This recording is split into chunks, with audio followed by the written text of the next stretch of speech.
উদ্যোক্তা তৈরির লক্ষ্যে দেশের প্রত্যেক জেলা ও উপজেলায় বাণিজ্য মেলার আয়োজন করতে হবে বলে জানিয়েছেন প্রধান উপদেষ্টা অধ্যাপক ডক্টর মোহাম্মদ ইউনূস। বুধবার রাজধানীর পূর্বাঞ্চলে বাণিজ্য মেলার উদ্বোধন অনুষ্ঠানে যোগ দেন প্রধান উপদেষ্টা। এ সময় তিনি রপ্তানি সমৃদ্ধ করার উপর গুরুত্ব আরোপ করেন। পূর্বাঞ্চলে বাংলাদেশ চায়না ফ্রেন্ডশিপ এক্সিবিশন সেন্টারে শুরু হলো বাণিজ্য মেলা। মাসব্যাপী মেলার ২৯তম আসর এটি। মানুষই তো দেশগুলো তার কিছু। মেলার প্রথম দিনে আয়োজনে যোগ দেন প্রধান উপদেষ্টা। এ সময় তিনি বলেন, আগামীতে মেলা হবে সারা দেশ জুড়ে, জায়গায় জায়গায়। তরুণদের জন্য আমরা সুযোগ তৈরি করে দেব।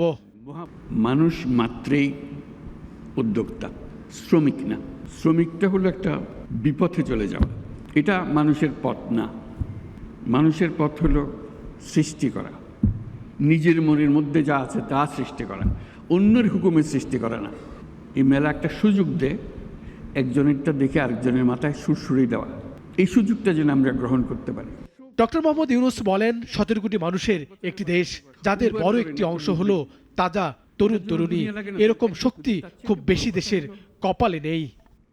এ দেশটা একটা অপূর্ব সুযোগের দেশ।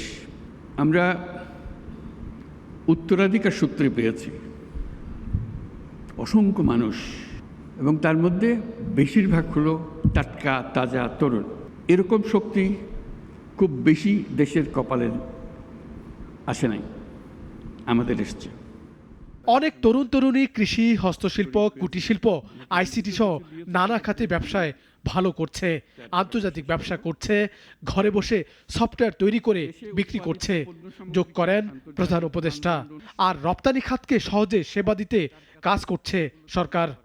স্থানীয় পণ্যের মান উন্নয়নে সেবা প্রদানকারী সংস্থাগুলোকে আরও শক্তিশালী করা হচ্ছে।